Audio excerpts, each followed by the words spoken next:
안녕하세요. 이번 이야기는 65세 은퇴 남성이 아프리카 오지에서 아버지와의 추억을 통해 5명의 현지 여성들과 이어지는 이야기입니다. 김영호는 65세의 나이에 서울 변두리의 작은 아파트에 홀로 앉아 있었다.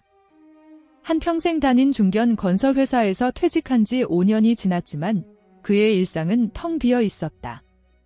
아침에 일어나 공원을 산책하고 점심을 먹고 유튜브나 TV를 보다가 잠드는 것이 전부였다. 젊은 시절 불임 문제로 아내와 갈등하다 결국 이혼하고 평생을 혼자 살아온 그에게는 찾아오는 사람도 없었다. 이러다가 가는 건가?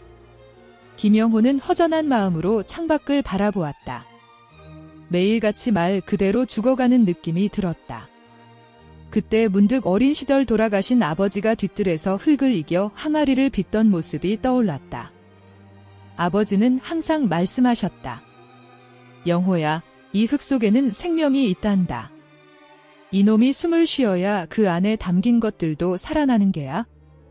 하지만 이 기억은 뭐랄까 자식도 없는 자신에게 그저 그리우면서 아련한 하나의 추억일 뿐이었다. 김영호는 더 이상 살아갈 의미를 찾지 못하고 있었다. 그는 남은 퇴직금으로 어릴 적 사진으로만 봤던 사바나의 대자연이 생각났다. 이렇게 무의미하게 꺼질 인생이라면 한번 여행해보는 게 꿈이었던 아프리카로 마지막 여행을 떠나기로 결심했다. 어차피 혼자 죽을 바에야 한번 가보고 싶었던 곳이라도 보고 가자. 그해 2월, 김영호는 인천공항에서 탄자니아행 비행기에 몸을 맡겼다. 다레살람 공항에 도착한 그는 현지 여행 가이드인 자콥을 만났다. 자콥은 30대 중반의 현지인으로 영어를 유창하게 구사했다. 김 선생님, 탄자니아에 온 것을 환영합니다. 어디를 가장 보고 싶으신가요? 사람들이 실제로 살고 있는 마을을 보고 싶어요. 관광지가 아닌 진짜 아프리카를 보고 싶습니다. 자콥은 고개를 끄덕이며 내륙 깊숙한 오지 마을로 향하는 여정을 제안했다. 그들은 낡은 지프차를 타고 비포장도로를 달렸다. 하지만 여행 셋째 날, 험한 산길에서 차량이 고장났다. 자콥은 당황하며 차를 점검했지만 수리가 불가능했다. 김 선생님, 죄송합니다. 차가 완전히 망가졌네요. 여기서 가장 가까운 마을까지 걸어가야 할 것 같습니다. 두 사람은 무거운 배낭을 메고 3시간을 걸어 작은 마을에 도착했다. 마을은 20채 남짓한 진흙집들이 모여 있었고 전기도 상수도도 없는 곳이었다. 하지만 김영호가 가장 충격을 받은 것은 사람들이 흙탕물을 그대로 마시고 있다는 사실이었다. 마을 중앙에는 작은 우물이 하나 있었지만 건기 때문에 물이 거의 말라 있었다. 사람들은 곳곳에 고인 빗물을 그대로 떠서 마시고 있었다. 아이들은 배앓이로 고통받고 있었고 어른들도 자주 병에 걸렸다. 김영호는 가져온 생수를 배앓이로 고생하는 한 아이에게 주려고 했다. 하지만 아이의 어머니가 달려와 그를 밀쳐내며 화를 냈다. 이 외국인이 뭘 먹이려는 거야? 아이가 더 아프면 어떡해? 김영호는 당황했지만 자콥이 현지어로 설명하자 사람들의 경계심이 조금 누그러졌다. 마을 족장인 음악가가 나와 그들을 맞이했다. 외국에서 온 손님을 환영합니다. 하지만 우리 마을은 매우 가난하고 힘든 상황입니다. 음악가는 마을의 상황을 설명했다. 마을의 유일한 식수원인 우물은 건기에는 마르고 우기에는 흙탕물이 섞여 들어와 식수로 쓸 수 없었다. 빗물을 받아 저장해두지만 얼마 지나지 않아 벌레가 생기고 썩어버렸다. 우리는 매일 깨끗한 물을 구하기 위해 고생하고 있습니다. 아이들이 병에 걸려도 병원이 너무 멀어서 치료를 받기 어렵습니다. 그날 저녁, 김영호는 마을의 한 모퉁이에 천막을 치고 잤다. 하지만 잠을 이루지 못했다. 아이들의 신음소리와 물을 구하려는 사람들의 발걸음이 밤새 계속되었다. 다음 날 아침, 5명의 젊은 여성이 김영호에게 음식을 가져다 주었다. 그들은 모두 20대 중반으로 마을에서 미혼으로 살고 있는 여성들이었다. 맨 앞에 선 여성이 자콥을 통해 자신을 소개했다. 저는 아샤예요. 이 사람들은 파티마, 자라, 네마, 그리고 루시입니다. 저희는 모두 이 마을에서 태어났어요. 안녕하세요. 저는 김영호입니다. 김영호는 그들이 준 음식을 받으며 고마워했다. 그들은 외부인인 김영호에게 유일하게 작은 친절을 베푸는 사람들이었다. 며칠이 지나자 김영호는 마을의 절망적인 현실을 더 깊이 이해하게 되었다. 빗물을 저장해둔 큰 그릇들을 보니 물이 썩어서 악취가 났다. 벌레들이 둥둥 떠다니고 있었다. 이런 물을 마셔야 하다니. 김영호는 썩어가는 빗물을 보며 생각에 잠겼다. 그때 어린 시절 아버지의 목소리가 뇌리에 성광처럼 스쳐 지나갔다. 이놈이 숨을 쉬어야 그 안에 담긴 것들도 살아나는 게야. 김영호는 갑자기 떠오른 생각에 흥분했다.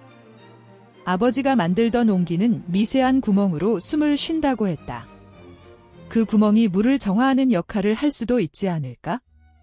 그는 음황가와 마을 사람들을 불러 모았다. 제가 물을 썩지 않게 저장할 수 있는 그릇을 만들어 보겠습니다. 하지만 사람들은 고개를 저었다. 흙으로 만든 그릇은 물이 새거나 깨집니다. 소용없어요. 지금까지 그런 그릇을 만든 사람은 없었어요. 마을 사람들은 김영호를 미친 사람 취급했다. 하지만 5명의 여성들은 달랐다. 아샤가 앞으로 나서며 말했다. 우리가 도와드릴게요. 어떻게 하면 되는지 알려주세요. 김영호는 감사한 마음으로 고개를 끄덕였다. 그는 마을 근처에서 찰흙을 구해와 반죽을 시작했다. 하지만 그는 전문장인이 아니었다. 오직 아버지의 어깨너머로 본 작업들 그리고 아버지를 도와주며 했던 희미한 기억에 의존할 뿐이었다. 첫 번째 시도는 참혹한 실패였다. 흙 반죽이 갈라지고 무너져 내렸다. 두 번째 시도에서는 모양을 만들었지만 말리는 과정에서 터져나갔다. 역시 안 되네요. 마을 사람들은 고개를 저으며 돌아갔다. 하지만 아샤와 4명의 여성들은 포기하지 않았다. 파티마가 말했다. 괜찮아요. 다시 해봐요. 그들은 김영호를 위해 흙을 나르고 물을 길어오고 밤새 작업을 도왔다. 자라는 정교한 손놀림으로 항아리 모양을 다듬어 주었고 네마는 온도를 맞추기 위해 밤새 불을 지켰다. 김영호는 그들의 헌신을 보며 돌아가신 아버지를 떠올렸다. 아버지도 이렇게 묵묵히 일하시며 가족을 위해 희생하셨었다. 아버지, 제가 정답을 찾을 수 있을까요? 그는 눈물을 흘리며 다시 흙을 이겨나갔다. 3번째, 4번째, 5번째. 수없이 실패를 거듭했다. 가마의 온도를 맞추지 못해 항아리가 터져나오기도 했다. 마을 사람들은 그를 비웃기 시작했다. 미친 외국인이 뭘 한다고 저러는 거야? 시간 낭비만 하고 있네.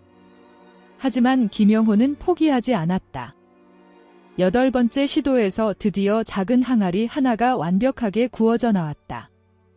그는 떨리는 손으로 항아리를 들어 올렸다. 됐다. 드디어 됐어. 루시가 환하게 웃으며 박수를 쳤다.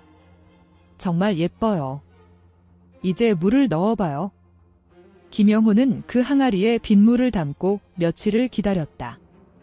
다른 그릇의 물은 모두 썩었지만 오직 그의 항아리에 담긴 물만이 신선하게 유지되는 기적이 일어났다.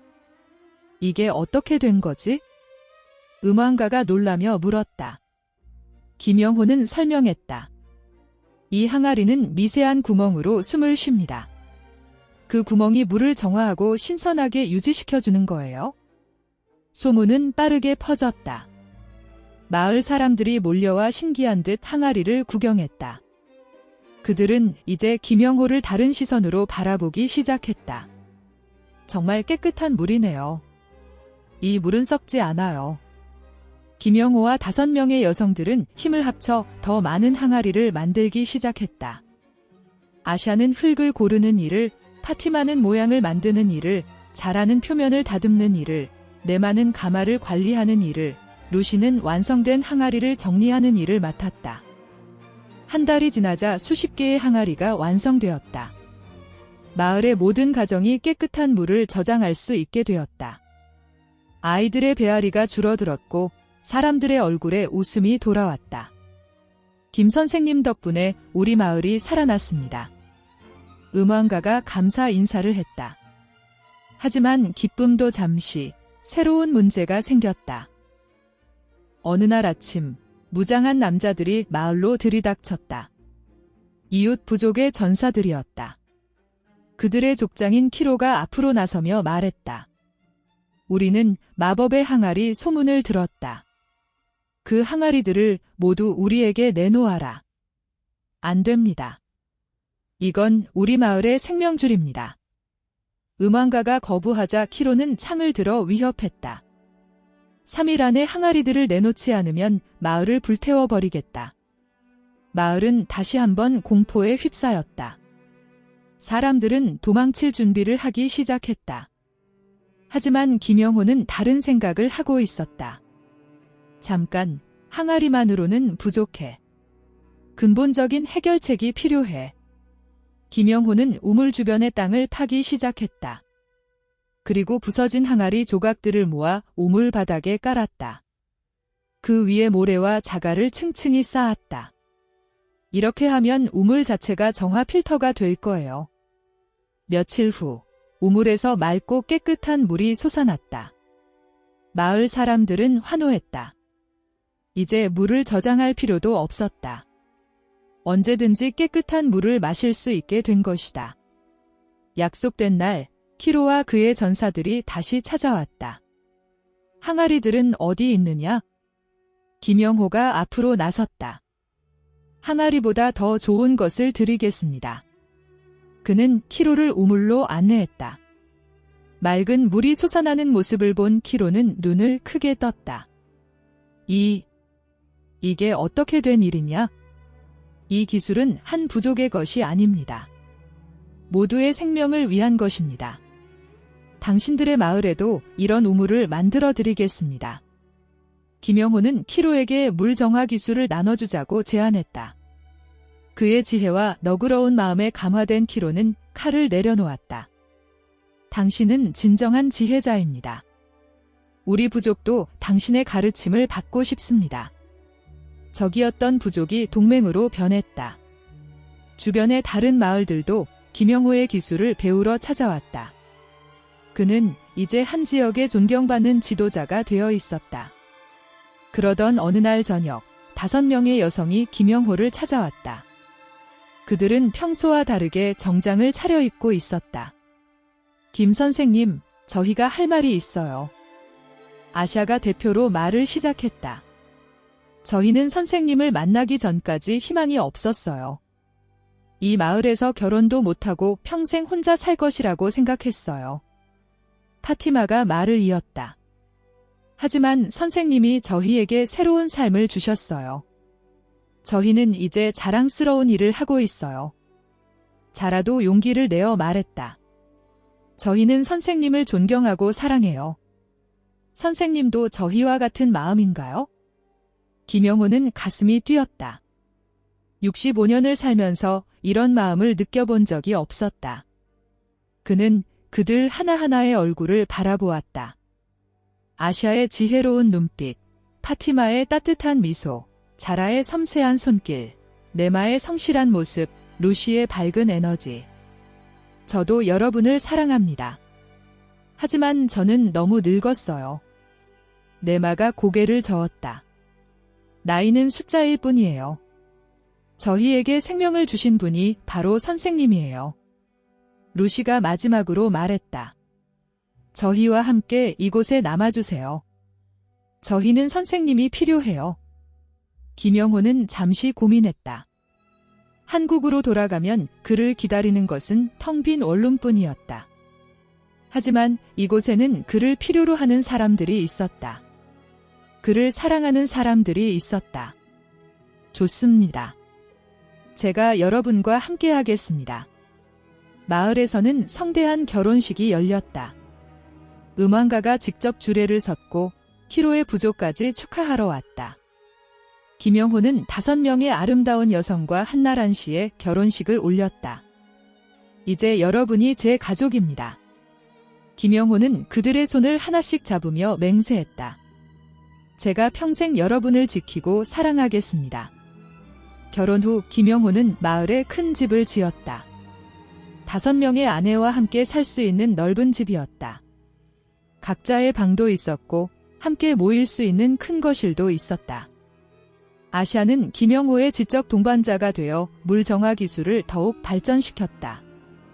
파티마는 항아리 제작 기술을 마을의 젊은이들에게 가르쳤다. 잘하는 예술적 감각으로 아름다운 무늬의 항아리를 만들었다. 네마는 체계적으로 재료를 관리하고 품질을 검사했다. 루시는 마을 아이들에게 새로운 기술을 가르쳤다. 6개월 후 첫 번째 기적이 일어났다. 아샤가 김영호에게 기쁜 소식을 전했다. 여보, 제가 아이를 가졌어요. 김영호는 그 자리에 주저앉았다. 65세의 아버지가 된다니? 그는 감격의 눈물을 흘렸다. 정말요? 우리 아이가? 네, 저희 아이예요. 며칠 후 파티마도, 자라도, 네마도, 루시도 차례로 임신 소식을 전했다. 마을 전체가 축제 분위기에 휩싸였다. 김 선생님 한국의 씨앗은 정말 강력하군요. 선생님 같은 지혜로운 아이가 태어날 겁니다. 음악가가 기뻐했다. 마을은 오랫동안 출생률이 낮아 걱정이었는데 이제 5명의 아이가 한꺼번에 태어날 예정이었다. 김영호는 더욱 열심히 일했다. 아이들을 위한 더 나은 마을을 만들고 싶었다. 그는 학교를 짓고 병원을 만들고 깨끗한 도로를 닦았다. 주변 마을과의 교역도 늘어나 경제적으로도 풍요로워졌다. 첫 번째 아들이 태어났을 때 김영호는 그 작은 생명을 품에 안고 울었다. 아들아, 세상에 나오느라 고생했어. 곧이어 딸들과 아들들이 연이어 태어났다. 김영호는 5명의 자녀를 둔 자랑스러운 아버지가 되었다. 이제 그의 집은 아이들의 웃음소리로 가득 찼다. 아샤는 큰아들을 돌보며 현명한 어머니가 되었고 파티마는 요리를 하며 가족의 건강을 챙겼다. 자라는 아름다운 노래로 아이들을 재웠고 네마는 정성껏 옷을 만들어 주었다. 루시는 아이들과 함께 뛰어놀며 집안에 활기를 불어넣었다. 이제 정말 행복합니다. 김영호는 저녁 식사 시간에 가족들을 바라보며 말했다. 제가 이렇게 큰 가족을 가질 줄 몰랐어요. 아샤가 미소 지으며 대답했다. 우리도 이렇게 행복할 줄 몰랐어요. 당신이 우리에게 새로운 삶을 주셨어요. 2년 후 김영호의 물 정화 기술은 더더욱 정교해지고 발전해 나갔다. 그는 더 이상 외국인 관광객이 아니라 이 군락 단지들의 존경받는 시민이 되어 있었다. 저녁이 되면 김영호는 여전히 흙을 이겨 항아리를 만들었다. 이제는 5명의 아내들과 자녀들이 함께 도와주었다. 키파니도 어느새 아버지의 일을 거들기 시작했다. 아빠, 이렇게 하는 거 맞아요. 그래, 아들아. 흙을 사랑하는 마음으로 만져봐. 그러면 흙도 너에게 대답해 줄 거야. 김영호는 아버지의 말씀을 그대로 아들에게 전해주었다. 3대에 걸쳐 이어지는 기술이었다. 마을의 큰 나무 아래에서 온 가족이 함께 저녁을 먹는 시간이 김영호에게는 가장 행복한 순간이었다. 65세에 시작된 새로운 인생이 이렇게 아름다울 줄 누가 알았을까? 김영호의 행복한 표정으로 그의 가족을 바라봤다. 그의 품에는 막내 아들이 안겨 있었고 주변에는 그를 사랑하는 가족들이 가득했다. 그는 더 이상 혼자가 아니었다. 해가 지고 별들이 떠오르는 아프리카의 밤하늘 아래 김영호는 감사한 마음으로 하늘을 올려다보았다. 아버지, 감사합니다. 아버지의 가르침 덕분에 저도 이렇게 큰 가족을 이룰 수 있었습니다. 그의 목소리는 따뜻한 밤 공기를 타고 멀리 퍼져나갔다. 아프리카의 대지에 새로운 생명을 불어넣은 한 한국인의 감사 인사였다. 오늘도 시청해주셔서 감사합니다. 영상이 즐거우셨다면 구독과 좋아요 부탁드리겠습니다.